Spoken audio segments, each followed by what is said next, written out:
About exactly, we have a question about the saguna and the nirguna in regard to bhakti. Now, the misconception here is that when we speak about guna, about nirguna, we have to include the spiritual qualities, while in fact the gunas that we have to abandon are just the material qualities. Like Krishna in Gita is telling Arjuna, Nishtrai Gunyo Bhava Arjuna. Arjuna, abandon all the three gunas. Means, rise above the material qualities or sattva, rajas, tamas. We, of course, we need to rise above tamas. We need to rise above rajas, and we need to rise even above sattva. This is how the bhakti can become unconditioned. On the level of Shuddha Sattva, means pure Sattva that is transcendental Sattva. This is the entire point, because Adi Shankara, when he spoke of Nirguna, Nirakara, Brahman, he did not mean that the non-manifested impersonal form of Brahman is better than the personal form of Brahman. In fact, we find in Bhagavad Gita, Krishna will clearly say, Brahmano hi pratishtaham, I am the basis, the foundation of Brahman. And because Adi Shankar really appreciated Bhagavad Gita, it means we have to find a better explanation. Now, the first line of Adi Shankar's commentary on Bhagavad Gita says, Narayana para avyaktat. Narayana para avyakta means Narayana is supreme and is not manifested. But what does it mean, non-manifested? It doesn't mean impersonal. Non-manifested, when you are speaking about Narayana, you are speaking about a name and a form, which is a personality, which is personal. Now, non-manifested means that it is not manifested on the material level.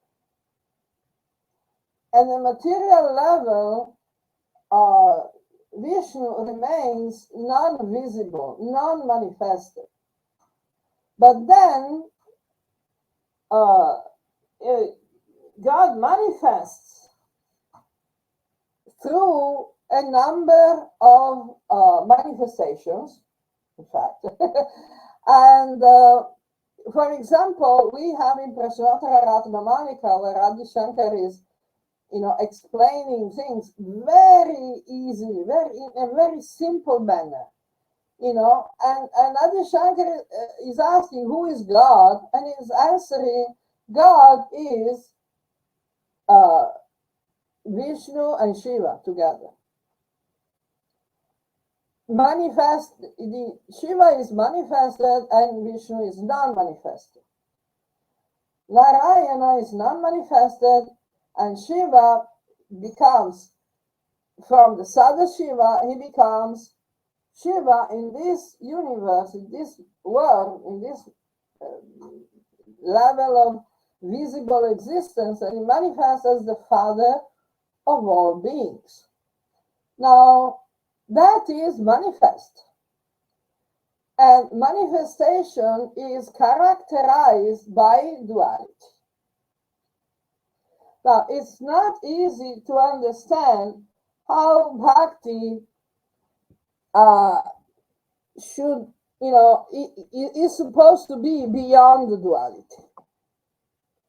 Because, of course, you have the bhakta and the bhokta. Bhakti means a relationship between the devotee and God. So it appears to be requiring some degree of duality. So this is the basis of all the theological elaboration of the various forms of Siddhanta by the main acharyas. Like we have Adi Shankar, Nimbarka, Vishnu Swami, Ramanuja, Madhva. They are all presenting their own perspective on this very difficult point of simultaneous duality and non-duality. That is the characteristic of bhakti. Bhagavad Gita is explaining this very nicely, very clearly, but we have to actually apply the concept in practice. Now, the presentation by the followers of Chaitanya, Krishna Chaitanya, is called Achintya Veda Abheda Tattva. The Tattva, reality, which is God. Like in Bhagavata Purana is saying,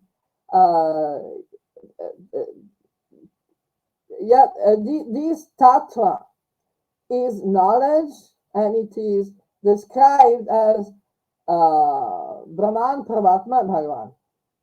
Vadanti tat tattva vidas. I have to find again the verse, but the point is, this tattva, is achintya bheda bheda, in the sense that it is beyond the intellect. So it is at the same time duality and non-duality. Because in Krishna, Bhagavad Gita is, in Bhagavad Gita, Krishna is saying that the devotee enters into Krishna. Vishate tadanantaram. What does that mean?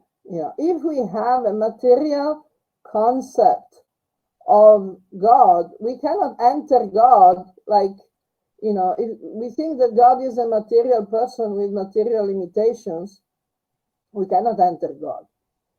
Now, the problem is that many people have a very limited and material idea about God.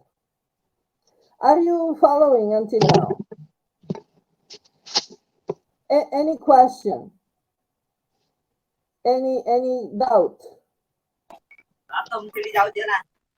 Nothing from my end.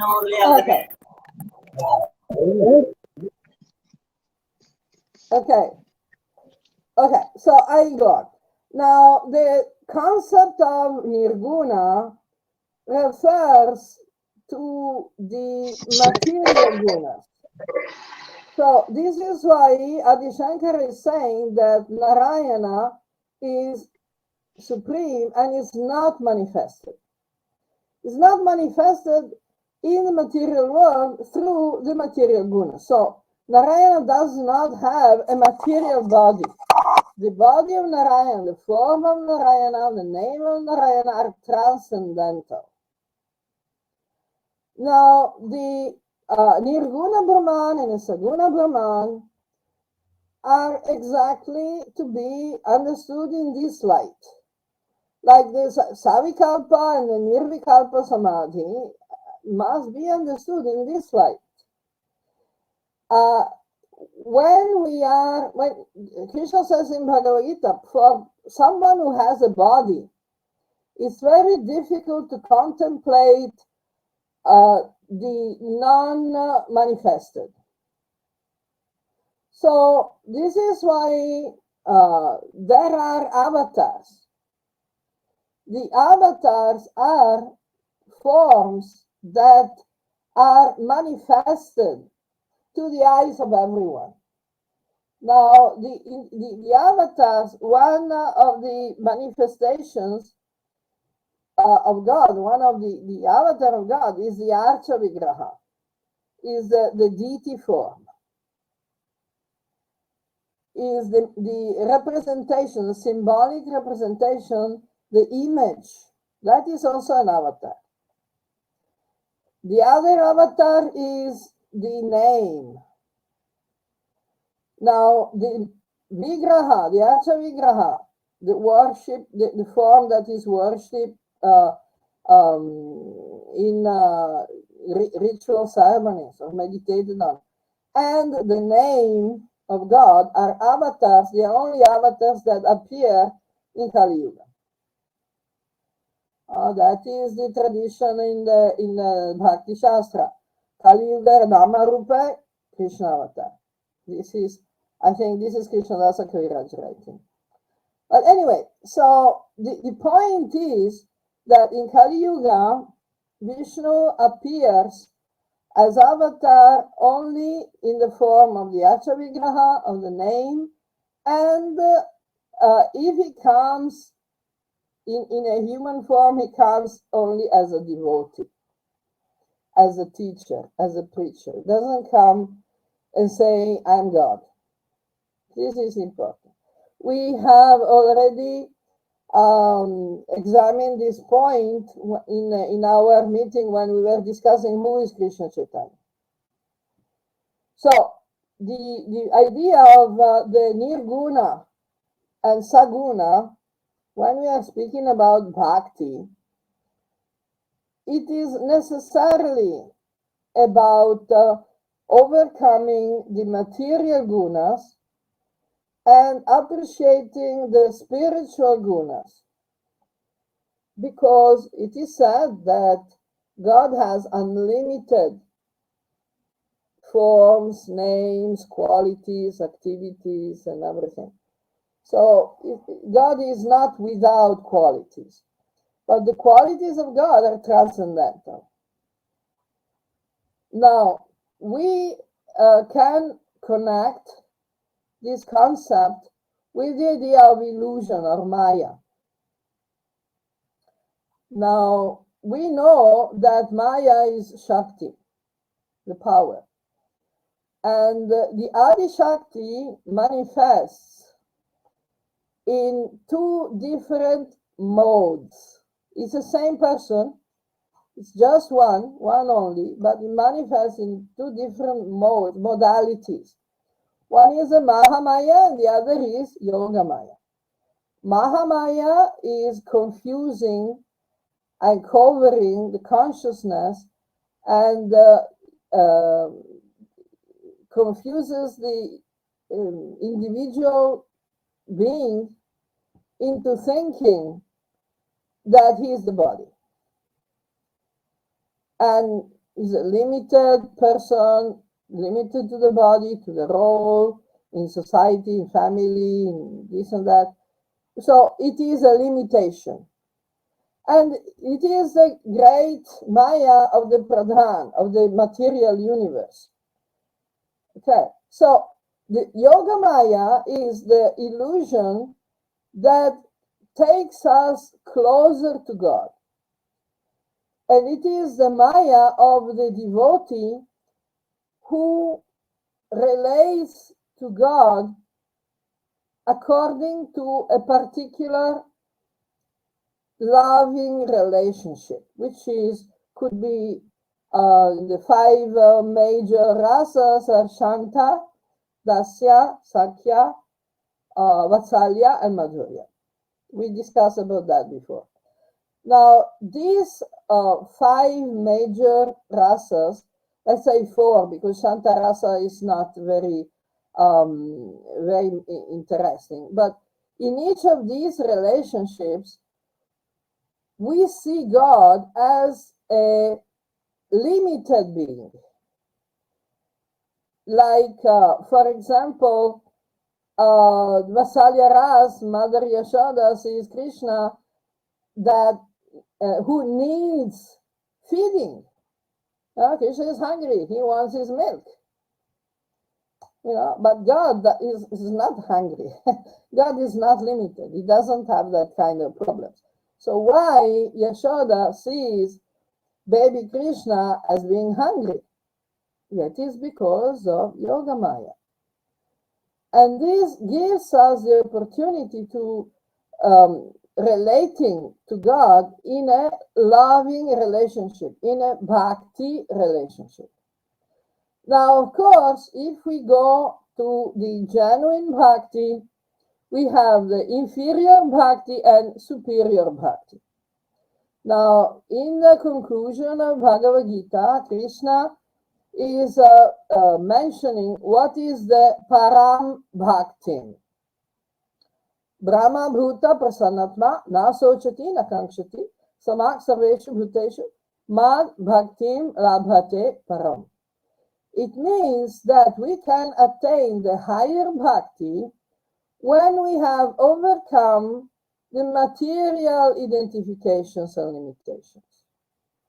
So we actually stop thinking that God is limited. We still see and feel God as our baby, like in Vatsalya Ras. Let's make the example of Vatsalya Ras. We still feel that God is our baby, and we have this very strong sense of protection and service and devotion and love, but we know that he's not a normal baby. So this can be done. Yeah, please. Here I just want to interrupt, like, as we have heard, like, in comparison to Mother Devaki and Mother Yashoda, like, Mother Devaki has the realization that Krishna is God, still he has the motherly feeling. And Exactly, yes. Mother Yashoda, covered by Yoga Maya, she is like ignored, and she is not aware that Krishna is God. She has only the like the feelings. So, but Well, it is it's seen that Mother yeah. Yashoda has been glorified much more than Okay. Now, this is not even in the case of like gopis and queens of Dwarka. yeah. Like gopis are much more glorified than queens of Dwarka. The similar case. So, how to understand this? Yes, perfect. Very, very good question. Very good question. Now, the point is that it's not exactly correct that the Mother Yashoda is more devotional than the rest. But the devotion, the Vatsalya rasa of Mother Yashoda is more direct. Also, Mother Yashoda knows that Krishna is not a normal baby because she sees the universal form in his mouth. The gopis also remember that Krishna is not a normal boy. In fact, when they're singing, you go and read the Bhagavata Purana, 10th canto, when the gopis are reenacting, they know that Krishna is Vishnu. So they reenact the various avatars of Vishnu. They know that Krishna is Vishnu. They know that Krishna is the Paramatma. They know everything. They don't care. Because the idea that Krishna is God is disturbing their dedication. This is the greatness of the people in Vrindavan. Now, it's not ignorance, it's transcendence, it's going beyond sattva. Now, Devaki and the queens of Dwarka, they also are not completely aware of the fact that, they don't treat Krishna as God. because Devaki, still treated Krishna as a son. And the queens of Dwarka, the wives of Krishna in Dwarka, still treated Krishna as a husband. It's not that they were staying, at a distance and they were afraid of approaching Krishna. But because they were in the Aishwarya feeling, so they were more attached to the Aishwarya feelings. But in Vrindavan, there is these all the rasas take a Madhurya feeling. Even the Dasya ras in Vrindavan, it takes a very intimate flavor, because Krishna behaves like a very ordinary boy.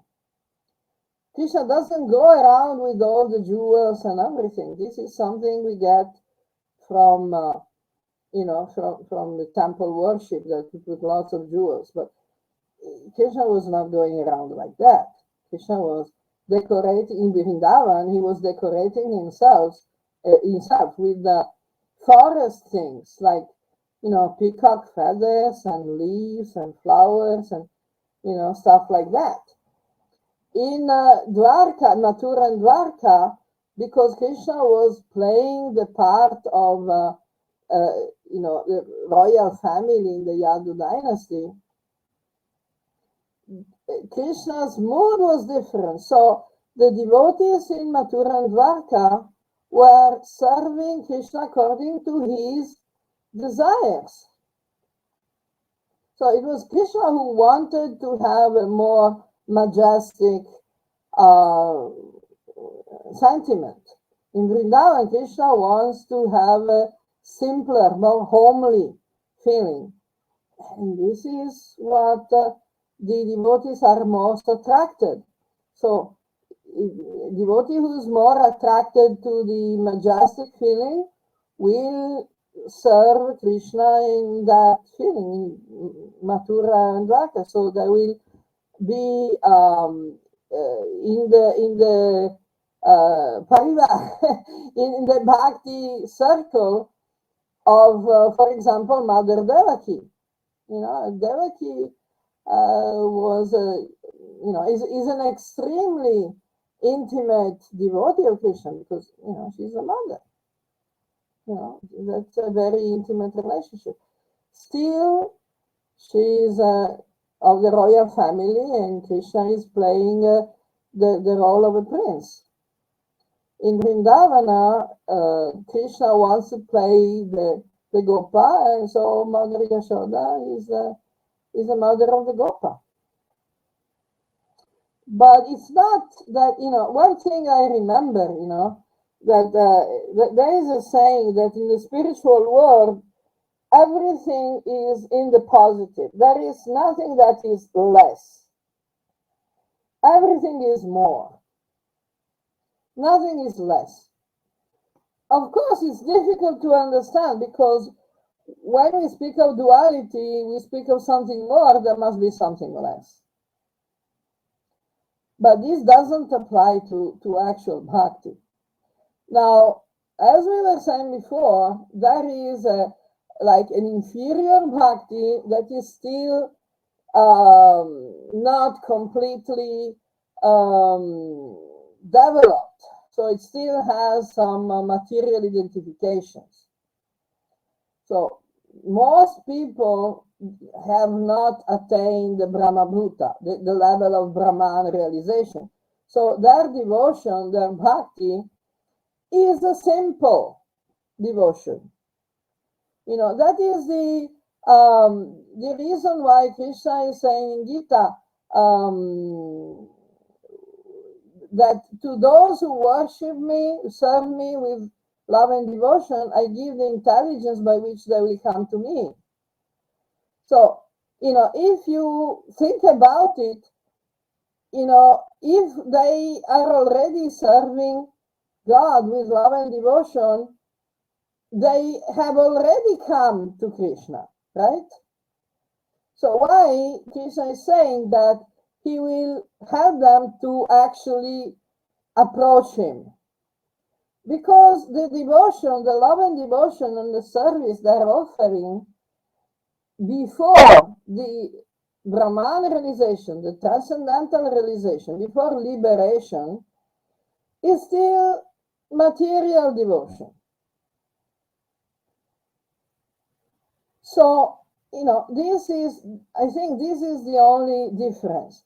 If we say that in Vrindavan, Mother Yashoda and the gopis didn't know that Krishna was God, we are actually turning the problem upside down. We are saying that Mother Yashoda and the gopis were more ignorant, were less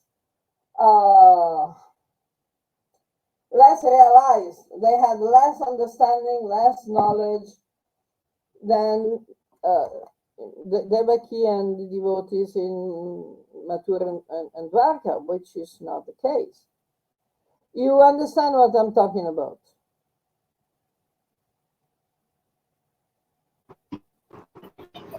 Yes, like still it's hard to understand all these points. Of course, it's hard to understand because we have a material I body. was thinking like says for Arjuna in Bhagavad Gita, like Sutragunya Bhagavad Arjuna, like seeing us to three qualities.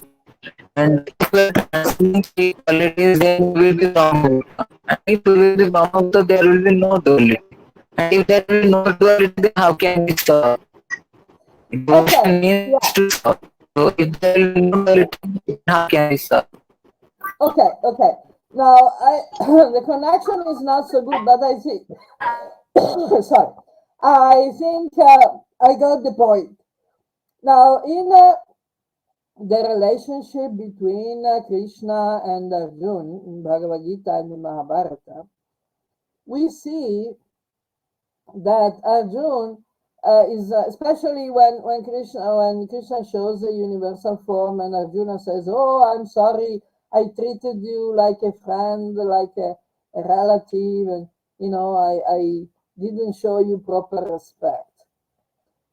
This is not. We should not uh, read this passage as an increase in consciousness. We should read it as a different type of consciousness. Just like when Krishna was born, Vasudeva and Devaki saw Krishna in the form of Narayan, and then again they saw him as a baby. So Vasudeva thought, we have to save him. So, in a sense, there was that same Yoga Maya telling Vasudeva and Devaki that Krishna was just a baby, and in the same way, when Arjuna is telling Krishna, I was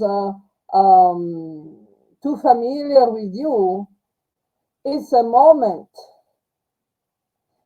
in which Arjuna is reminding us that Krishna is not an ordinary person. But still, Arjuna is also not an ordinary person. Arjuna is a manifestation of Shiva.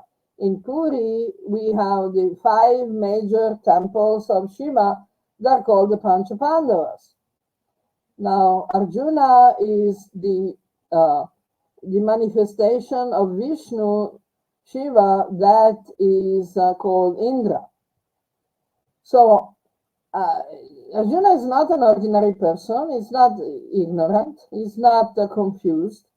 He's just giving us the opportunity through the Leela to understand the concept of bhakti. So in the same way, we have all the adventures of all the avatars, in Mahabharata, Ramayana, Puranas, and everything. So we see that sometimes the actors in this variety of leelas appear to express some material ignorance or confusion, but that is just for the purpose of demonstrating something or teaching something, and for the purpose of attracting people to the story.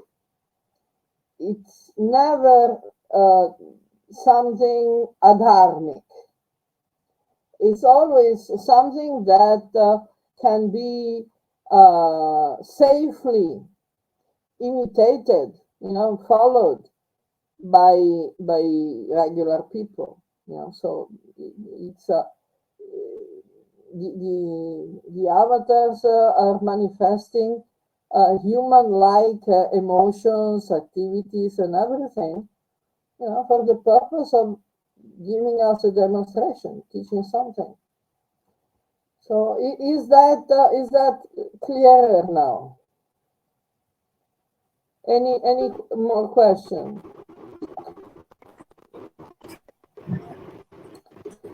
I know. Like theoretically, it is much more clearer. Yeah, like Okay. theoretically, it is much more clearer now.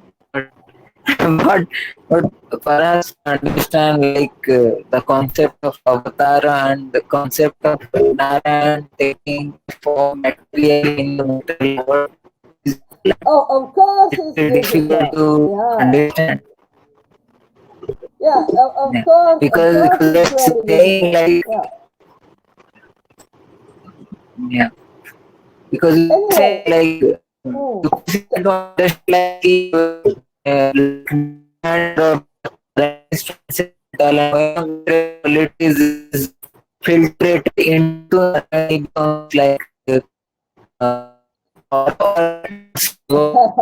yeah, it's difficult because we can only measure things according to our experience. So until we actually have the experience of the realization of Brahman, we cannot understand Brahman. It's like the story of the frog in the well.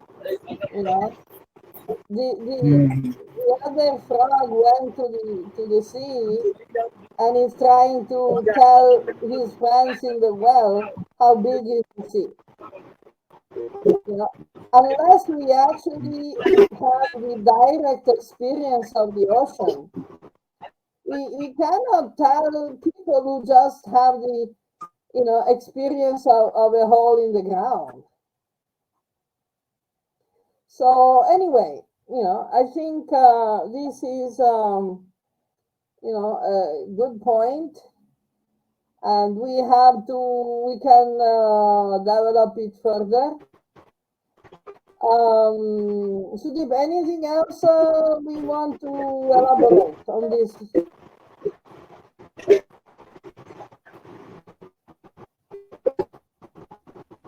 So one question here. Binay, your connection is very bad. Your connection is very bad.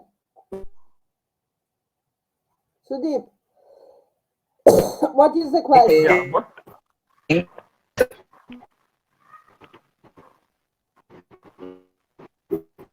Vinayji, your voice is barely audible. I think there is some network issue since you're traveling. Yeah. You should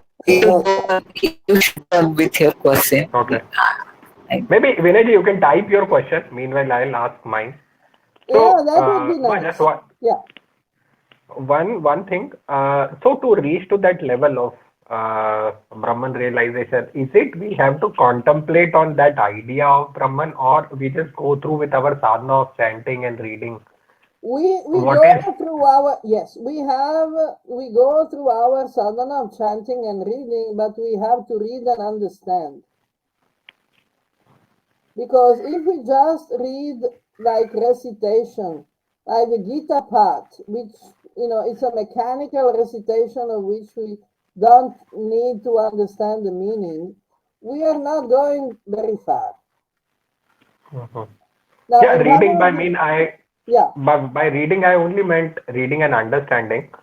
Or I think in the path of jnana there is the I think this nididhyasana and dhyan where they contemplate also on that reality which is No, difficult to contemplate on. it's So the in path same. of Yeah. bhakti we should do that or only our chanting would help us. No. Of course, in Bhakti we have to do that. In Bhakti we also need to study. Jnana and Vairagya are necessary in the beginning of the process of Bhakti. We can give up Jnana and Vairagya only when we are not conditioned anymore. When we actually have attained the Brahman realization. Complete realization, there is no difference. Okay. Is this so that after complete realization there will be no difference between Saguna and Nirguna? Yes. After Brahman realization, we understand that the gunas of God are not material gunas. Now, in the second chapter of Gita, Krishna starts his teachings to Arjuna by talking about the Atman. If we understand what we actually are, that is Brahman realization. It's the beginning, it's the first step. If we understand what is Atman, what is Brahman, then we can actually understand that the Saguna of God is not material gunas, it's spiritual gunas, transcendental gunas. So is that clearer?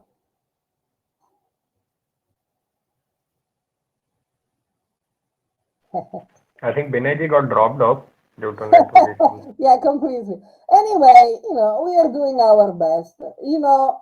I'm not particularly attached to the technical quality of our meetings. I just go on. We do what we can do. If we can transmit, some good information, some good understanding that will help us deal better with our own personal evolution and with the evolution of society, then we are happy, even if the quality of the entertainment is not particularly, sophisticated. So it's not a big problem. Okay, so I think we can stop here for today. So my question is still I am not clear on that part. In Uh, path of bhakti, this okay, contemplation of Brahman, which is in Jnana Yoga we call nididhyasana, right? okay. So is that also required or only chanting and reading and understanding scripture and doing deity worship, is that sufficient or we have to contemplate on this reality which is uncontemplatable? But Sudeep, we read the scriptures, and the scriptures are talking constantly about contemplating the transcendent. So there is no contradiction. Okay. The two things are one and the same. Because when you study, what do you study? If you don't study that we are Brahman, what are you studying? Okay. If you don't study, that's why I was saying, Bhagavad Gita starts, by saying that we are Atman. And Atman is Brahman. The description that Krishna is giving of Atman is the same as the description of Brahman. The only difference between Atman and Brahman is that the Atman is individual and the Brahman is collective. So that is only a difference in quantity, but not in quality. So once we realize the Atman, we have realized the Brahman. It's the same realization. And that is the first step in the study. Bhagavad Gita is the first of the Prashnatraya. Already. So this contemplation which we are talking about would be initially theoretical and based on your understanding and limitation of your knowledge. Slowly it will progress and you will understand actually. Gradually, right? Yeah, gradually, because how fast or slow it will be, it depends on, for example, what we learned in previous lifetimes. It doesn't have to be slow. It depends on how ready and capable we are of dropping the ahankara and mamata, the material identification and attachments. Because we don't have to build up the self-realization. The self is already there. The total consciousness is already there. We don't need to build it up. We just have to drop the conditionings, the layers of material identification and attachment. Just drop the luggage. We are already perfect. We are already Brahman. We are already Atman and Brahman. We are already consciousness. We are already unlimited. The point is, we cannot feel it because we have a very thick layer that is covering our real nature. This is why the prakash, the enlightenment, the moksha can be attained in one moment. Because it's just that moment when the shell breaks, like a coconut. Maybe it will take time to break the coconut shell, but it's not something that you have to build. You have to weaken your identification, material identification and attachments, and as you weaken them, you become better able to crack them open and drop them. And this is naturally happening through the dynamics, the system of reincarnation. Because when you take birth so many times in so many different types of bodies and situations and identifications and attachments, and you have to give them up every time you die, you have to give them up, willing or not. And again, you take more and new ones, and again, you have to give them up, and again, you take new ones. After a sufficient number of incarnations, you understand that all these identifications and attachments are meaningless. It's not you. Let's say, for example, that you have always had one dress only. You're always, of course, you're identified with that dress. But if you go through many changes of dress, many changes of vehicles, I have many different cars, one car after the other. At some point, you think, well, maybe I don't need a car. I'm not the car. I can go around and do things even without a car. You understand how it works? It's a weakening of the material identification and attachments. But realizing that you are not the body is something that can come in a flash.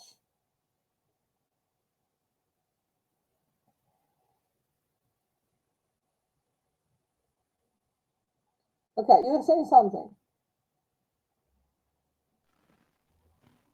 No, nothing. Okay, so I think maybe for today we can stop here. Okay, it's too much of something which, Yeah, since we are to, not on that yeah, level, it's difficult to comprehend. But yeah, yeah, we we'll need to slowly digest. try. We need to digest. Yes, exactly. Mm-hmm. So a little bit at a time. That's why I'm saying let's stop here. Mm-hmm. Because we need to, whatever we could eat today, we have to give ourselves time to digest. Mm-hmm. And then for next time you prepare your questions. Yeah.